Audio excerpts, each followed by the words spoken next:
Now, we've seen over a year, of course, of hideous horror.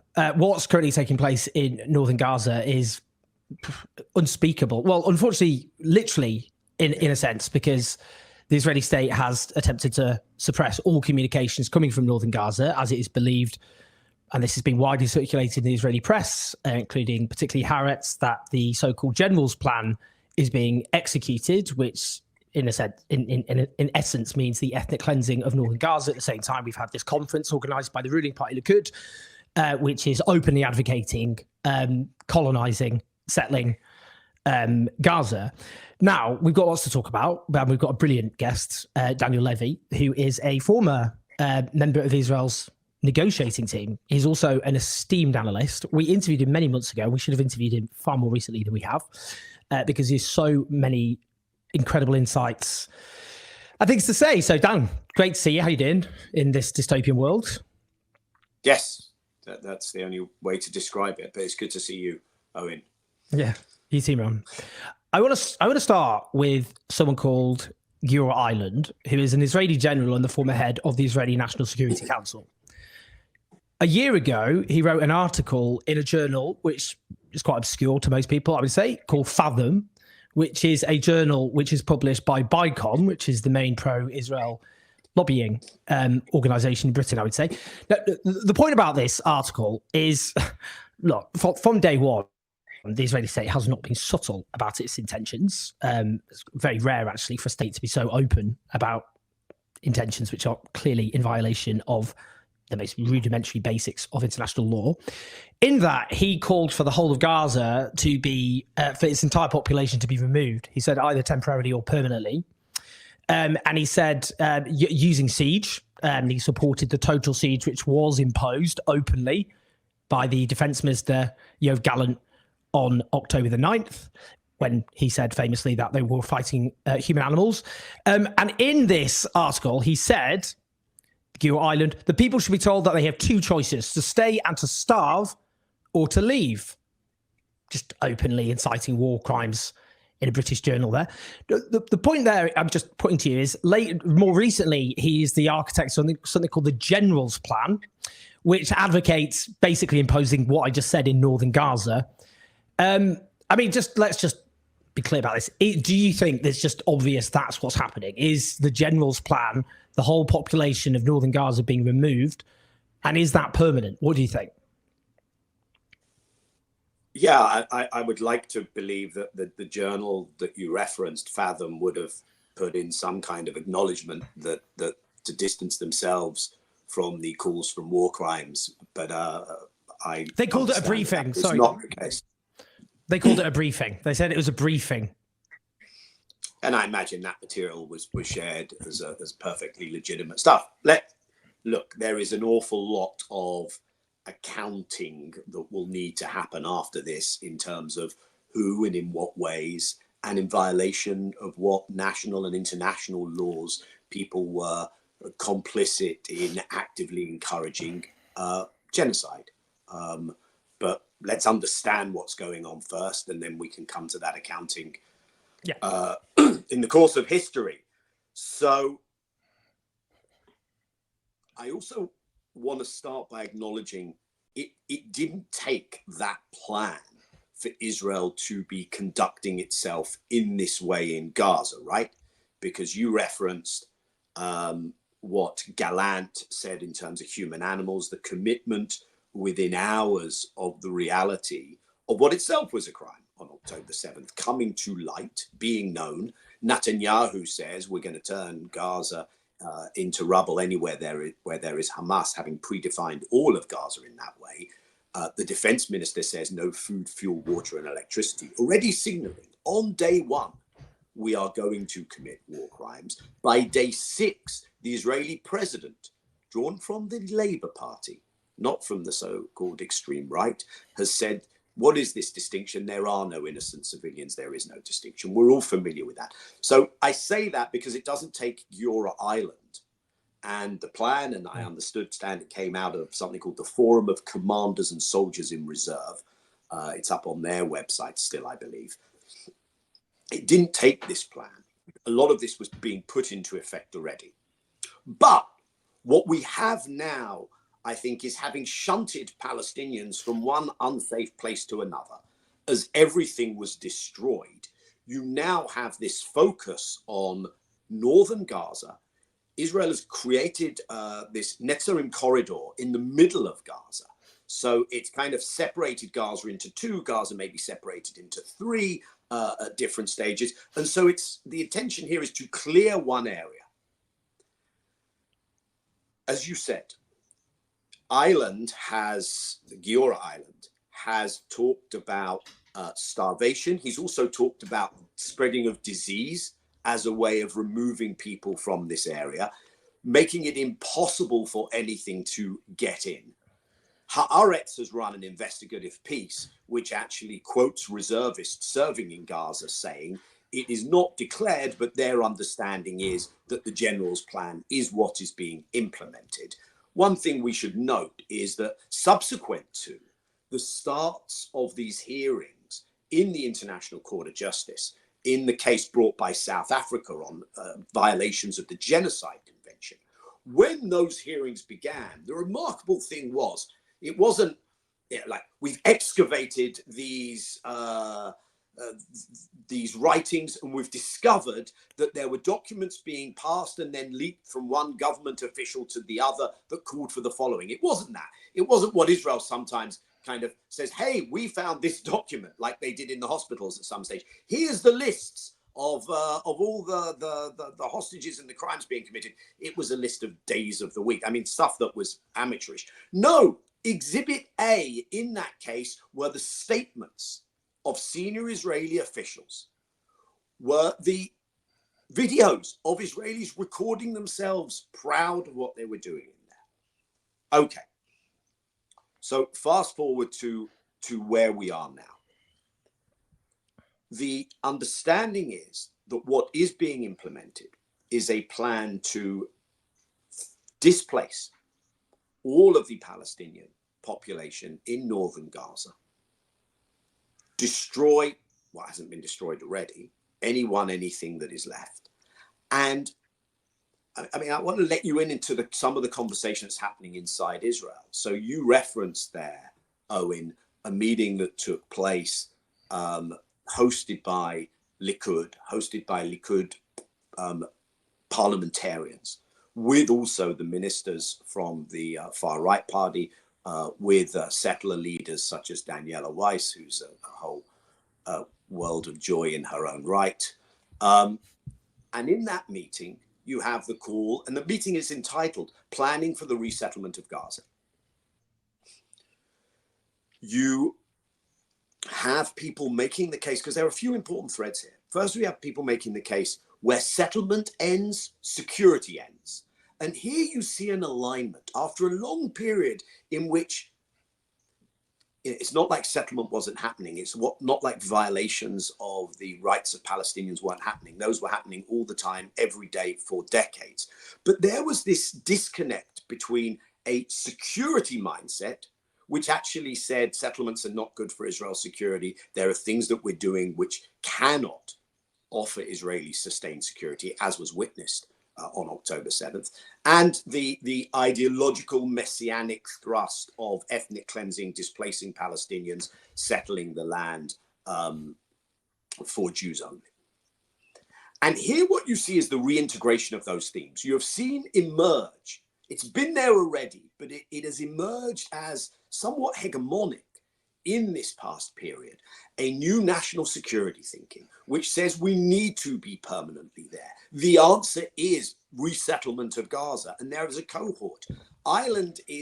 Your island, who we've been referencing, is kind of a thing unto himself. But you have people like Yaakov Amidror, Gershon HaKohen, people can look up those names, who have been making this argument in national security times.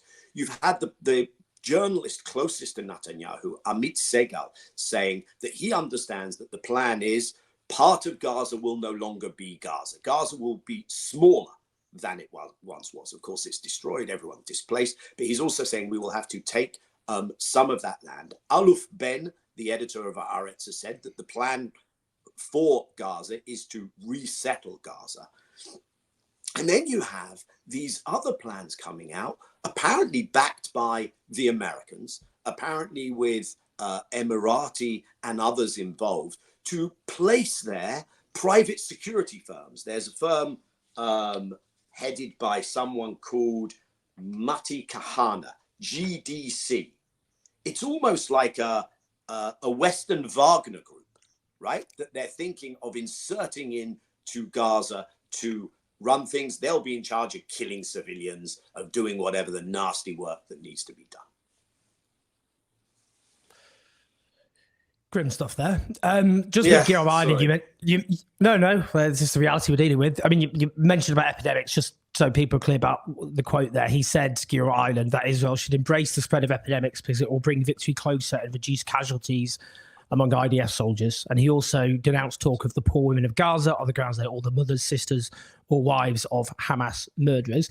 You're quite right, lauding to himself. He's a self-described advisor to Yoav Gallant, the defense minister, but what that entails exactly, obviously, is not entirely clear.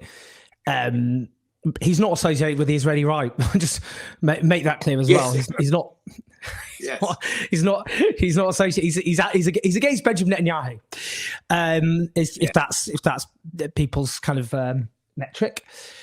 Okay, so just on this, I mean, in terms of what Israel is actually executing here, I mean, in plain sight. I mean, that's despite their efforts. I mean, they've now put targets on the backs of 6 Al Jazeera journalists, having already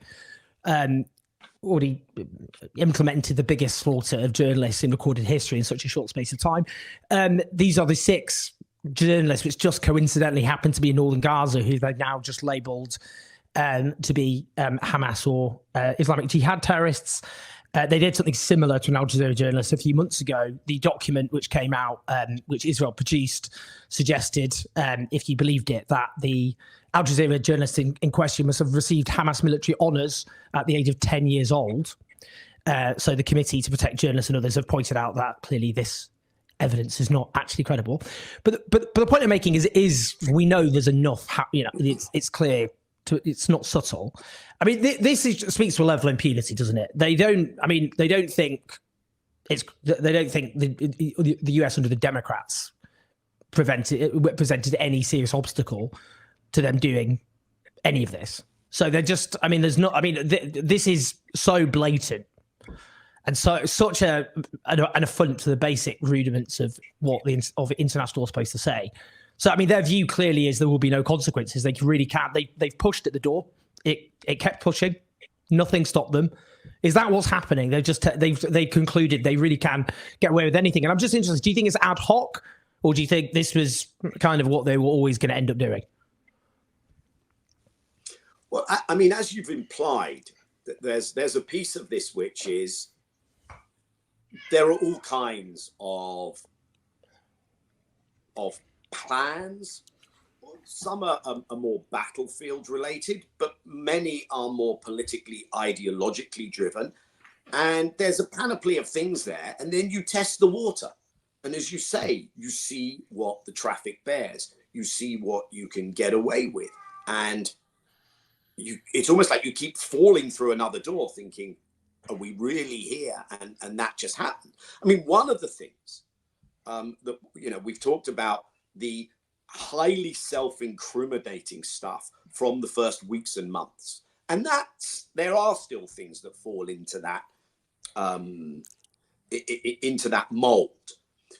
I think you have a bit less of that, like the disowning declaratively of what they're doing in Gaza, because they have noticed that it's, and let's come back to this question of how does impunity sit with some quite strong rulings of the International Court of Justice and of the International Criminal Court, which are, of course, not self-implementing. But they did notice that maybe you should say things differently. So what is in the public domain looks a bit different now, but what doesn't look different is what they are doing. And you touched on something that I think really matters and is a badge of shame for mainstream Western media outlets, which is they are not in Gaza. They are not allowed into Gaza, rather than working more extensively with local stringers.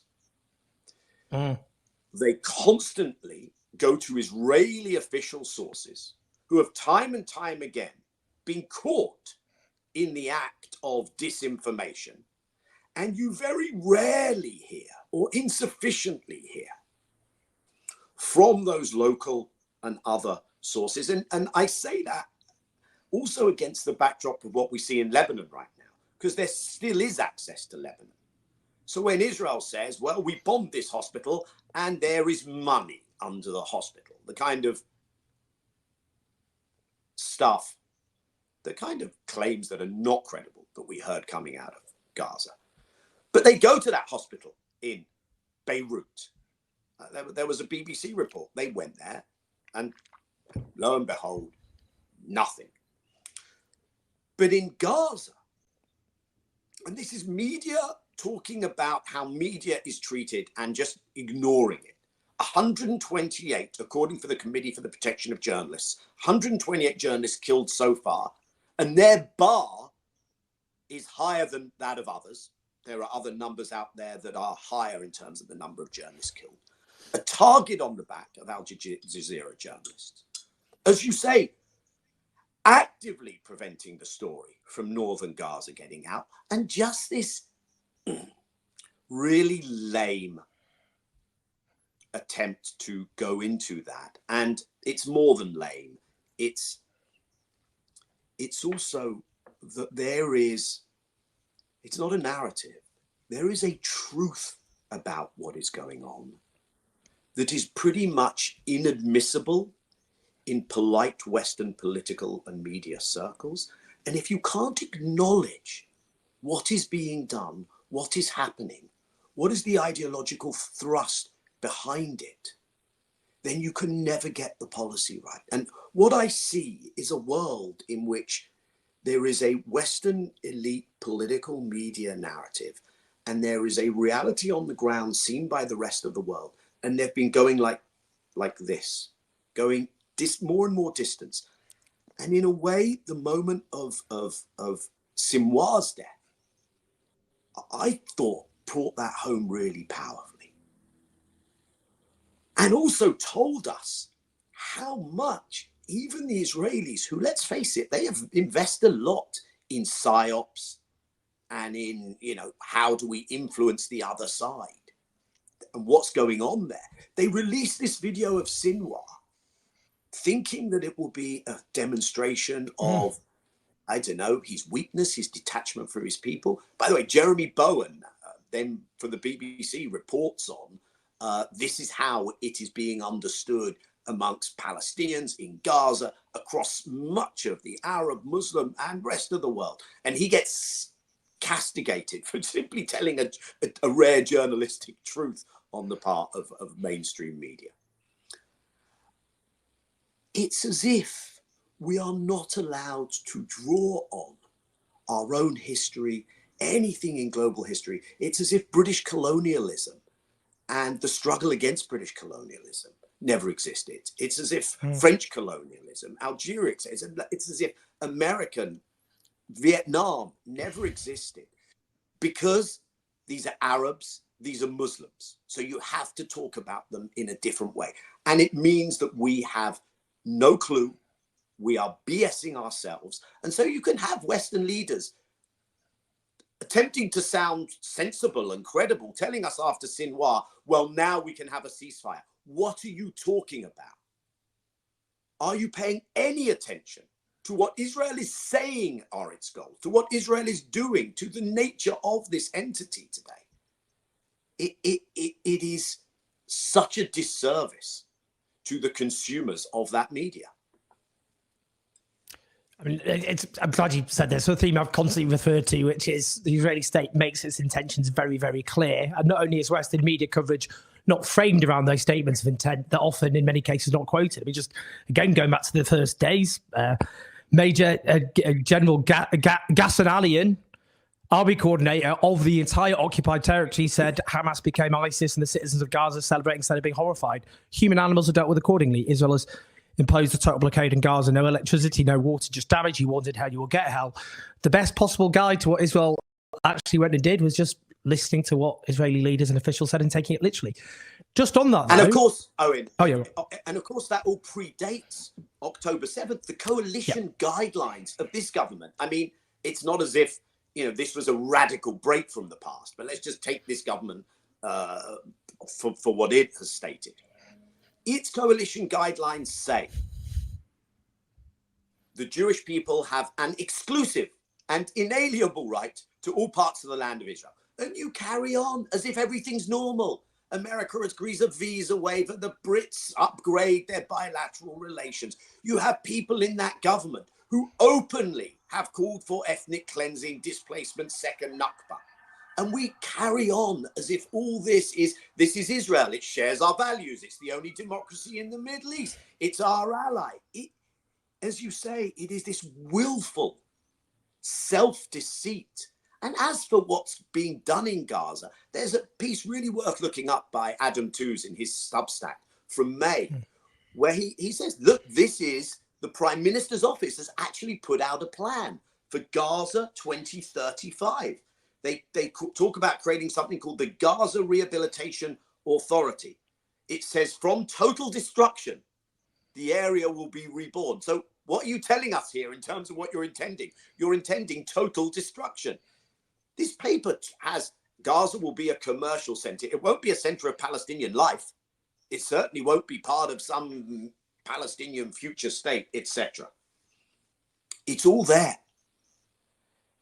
And yet the acknowledgement of that truth is pretty much inadmissible. You're depicted as some kind of, mad wokeist or crazed radical if you simply tell the story as the Israeli leadership tells it, as its real critics tell it. Interesting. Keir Starmer, the British Prime Minister, keeps referring to Israel as she, her, the pronouns. People suggesting as though she's a damsel in distress in the way he talks about in his speeches. There's another Israeli official, though, and this is very interesting. This is Eran Etzion. He's the former deputy head of the National Security Council. Now, he tweeted out 2 days ago, I never called for refusals, that is for Israeli soldiers to refuse to serve.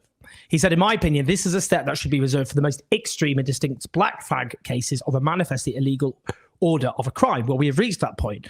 Now, he says Netanyahu and the cabinet have passed a decision hidden from the public, he says, to implement the general's plan. This plan is a war crime, he says.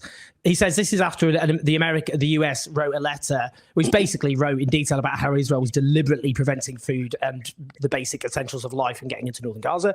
He said it's difficult to describe circumstances more serious than these. If you are a soldier or an officer, regular permanent reserve, it is your duty to refuse to take part in any action that constitutes a war crime. And if you're not a servant, it's your duty to call on the servants to refuse to take part in a war crime. Netanyahu and the 7th of October government are turning Israel into a leper state, and they suggest bringing closer officers and soldiers of the IDF going to The Hague and to other prisons around the world. What do you think about the significance of what he said? How significant is that? Look, I think it's very significant for Iran personally. And I know some listeners maybe will be saying, oh, well, good morning, like wake up, you finally realize they've been doing this. What did you think the whole project of actually existing? And I really urge people not to go there, actually, because I think for someone who is there, is in his position, it was unsuccessful, but he's made runs for the Knesset before. He is plugged into and known to be plugged into the actual political opposition on the centre left, but he has stepped out of that comfort zone. And I actually want to give credit to Iran for publicly saying these things. And to me, it is a big deal. Now, and by the way, I know, and I saw that you did something really urge people to look at in terms of what were Israeli influencers, Israeli Twitter, X, whatever, posters, how they responded to that video of the young Palestinian girl carrying her sister and being given a lift. And look, the entrenchment of such a dehumanization is a story probably for someone who has more of a psychologist training, as not just kind of political and policy and analyst. But but if I say that because look at the responses to Iran. Called a traitor, calling for refusal in a time of war. Where's the police? Why isn't he being investigated? This is typical of leftists. Actually, an interesting response from the Peace Now movement, which said, yes, and it's all about settling. And Iran responds and says, yes, settling, but these are war crimes. Can we focus on those? Which is this thing. And what it also is you have no political opposition in Israel. I would say he is probably the most, if I can call it mainstream establishment adjacent, that's the word we use, right?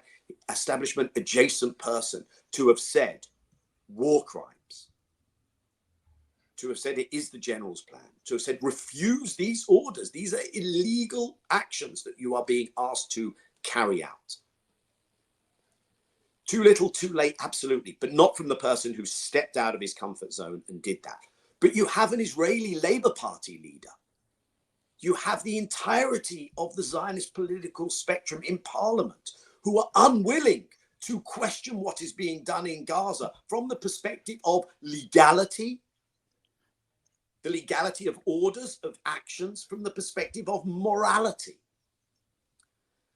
Now, I continue to tell myself that there might be a moment where people look at this and they say, okay, not only is something happening here that I'm aware of and I'm suppressing, but I have to speak out and do something. I don't think, I say this with regret, I don't think what Eran Etzion has done will open the floodgates.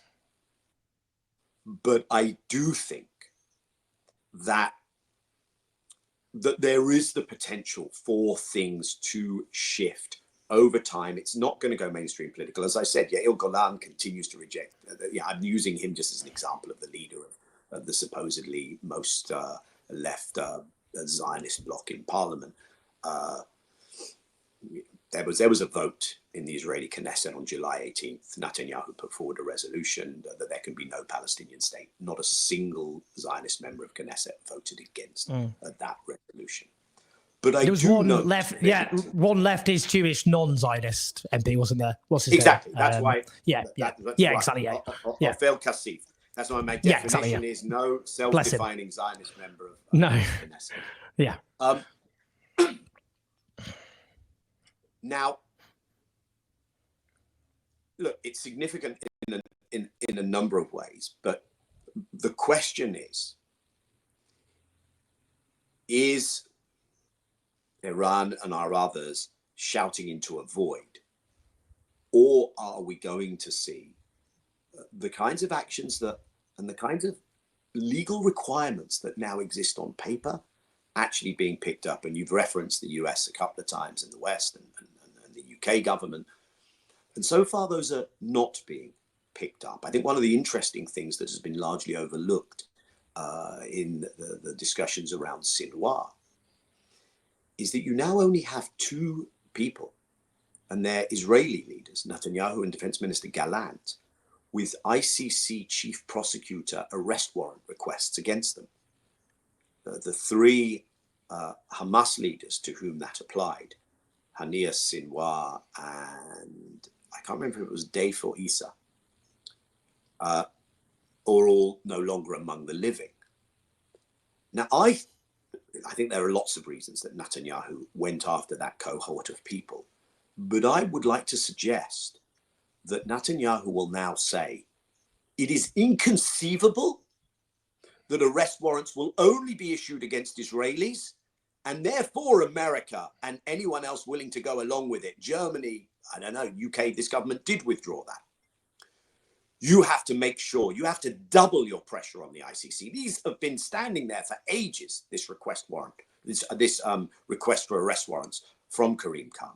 And I think Netanyahu very methodically now will say, it is simply impossible that we will have those arrest warrants issued. And I fear whether the court will be intimidated. But I want to draw your attention to, because we're talking about whether there might be these dynamics in Israel.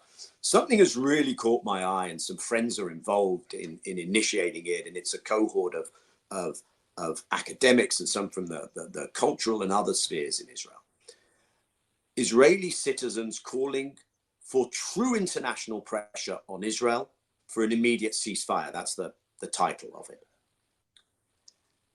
And it calls for every possible sanction to be taken. It says change from within is not currently realistic in Israel. It says the state of Israel is on a suicidal path. And it says there is a lack of true international pressure. These are Israeli citizens, Jewish and Arab, but I think this was focused on getting Israeli Jewish citizens to sign. How can you continue arms supplies, it says. And it calls statements that are made by the internationals for a ceasefire empty words without these actions. Yeah, my understanding is these people are all violating Israeli law. This is, I think these things should be echoed, and they really matter. They matter, by the way, not because, again, this is going to be a floodgate. They matter because if people are looking for cover, which they shouldn't have to, this is the application of international law. But here are Israelis who, and a former, deputy national security advisor.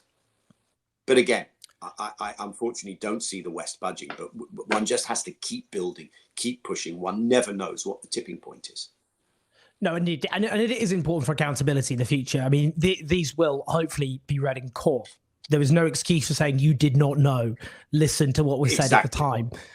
I just want to finally ask you, just to fold this in together, I suppose, in terms of Lebanon, of course, but also, I mean, well, Benjamin Netanyahu in a speech basically said to the people of Lebanon that if you don't, Lebanon will end up like Gaza unless you deal with Hezbollah yourself, i.e. have a big civil war, which is what that means in practice with huge sectarian war implications. I mean, Israel at the moment, if you're going to be Benjamin Netanyahu, you could go, well, look, do you know what? I faced down all the people, the kind of wimps on my own side, and I've been vindicated. We've taken out Hezbollah's a mess. We've wiped Gaza pretty much from the face of the earth. Got away with it, guys.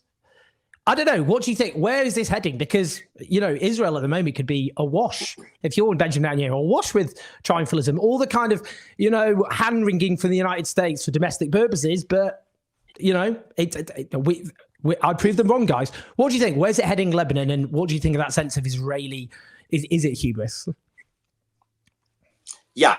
So, first of all, let's just acknowledge that Netanyahu has now turned to the Iranian people, said overthrow your regime, to the Lebanese people, said overthrow your regime, to the Palestinians in Gaza after the killing of Sinwar, overthrow your regime. Not only did he, in that speech after the killing of Nasrallah and after the massive escalation by Israel in Lebanon, of course against civilian targets yet again, not only did he turn around and say, paraphrase, either kill each other or we kill you, but earlier than that, at the UN, Netanyahu says, there's a missile in every kitchen, I'm quoting here, a rocket in every garage. Netanyahu has just justified, yet again, this time at the UN, that everything is a target. He's said exactly what they said about Gaza. And then he has the temerity to say, to call the UN itself as something like a cesspool of anti-Semitism. So, my beef on the abuse and the conflation and the instrumentalization, weaponization of anti-Semitism. But let me park that for now. Okay.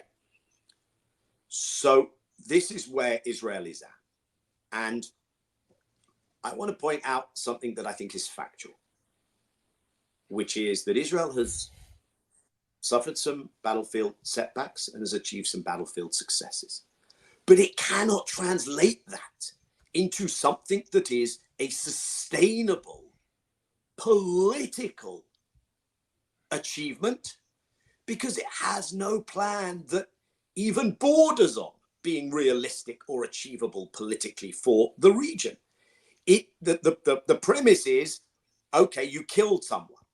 You bombed something. So what next? Well, I kill and bomb more. And that's exactly what he committed to doing off the back of killing Sinwar, when there was all this naivete around this. Well, now surely you've killed Sinwar. You could, no, you've not been paying attention. So what we have instead is, it's almost like the dusting off of the old neoconservative myths and fantasies of remaking the Middle East.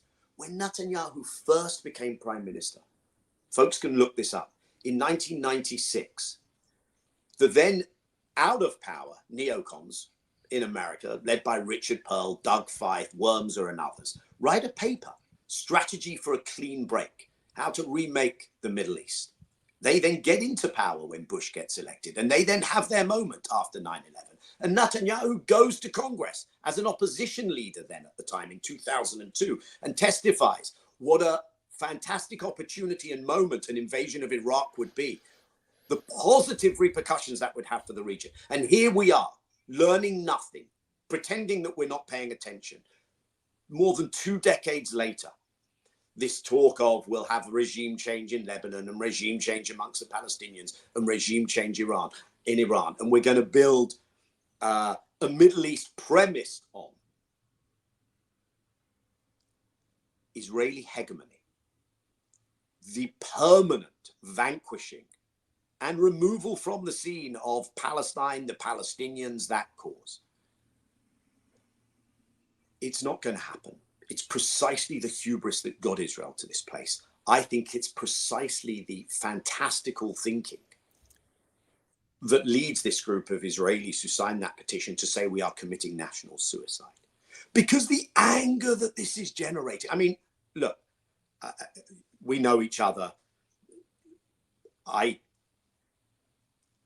cannot deal with what is being done in the name of something that calls itself a Jewish state to Palestinians, to others. But I also think the Israeli Jews are super endangering their own future. And that is the largest Jewish community in the world today. It cannot survive acting like this.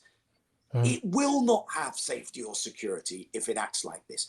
And yet they are going down this road. Actually, Rassan Salama has an interesting piece in the FT recently. And he says, you can have some wins, but do you really think you can achieve hegemony when you are going about it in the most anti-Gramscian, he actually uses that phrase, the most anti-Gramscian of ways, because you are offering an exclusivist messianic vision, which no one in the region, even those who don't like the people you're killing, no one in the region can buy into that. So you have infiltrations from Jordan. You have a mythology now around Sinwar, which will last for generations. And the only way you are going to be able to change this is if you have a political plan which front and centers the need for Palestinians to have their rights, for Israel to live. Perhaps not as the Israel we know it today. I don't see how that is. Israel will have to change fundamentally. Actual existing Zionism, I believe, has been a disaster for the Jewish people. It is going to have to do the things which we always refuse to do, even in peace talks, like talk about truth and justice and reconciliation. Those things were always forbidden in the talks. It had to be Israel gets its way and an end of conflict. And of course, there was no intention to ever deoccupy it anyway. So I do think that those who look at this and say, wow, Israel's done fabulously. We need to increase our arms trade and we need to increase our support, because how great can it be in the world today to have such a hard-ass ally in that part of the world? Not only are you making a fundamental geopolitical error, not only are you undermining any claim that you might have to support international law, the rule of law, any kind of norms and values. Of course, not only are you sowing the Palestinian and others peoples in the region, but you're not actually doing any favor to Israeli Jews. But I think, and I'll close with this, I think that for now, at least, and I don't see where it's going to change, but like I say, one never knows where one hits that point that tips over. For now, at least, I think the West seems to have made a decision that we still have some of this leftover rhetoric around international institutions, international law, but essentially we are in a struggle for supremacy. We have made arrangements with Israel. Its technology is useful. Its spyware has been useful. NSO, black box, sometimes it's used against us, but essentially it's useful. They're really good at cyber. They're testing some new weapons. We see the future of the terrifying future of the battlefield today in Lebanon, in the Palestinian territories, the use of AI, robotics, automation. And I think they basically say, we're okay with this arrangement, and they shouldn't be okay with this arrangement, and no one should be okay with this arrangement.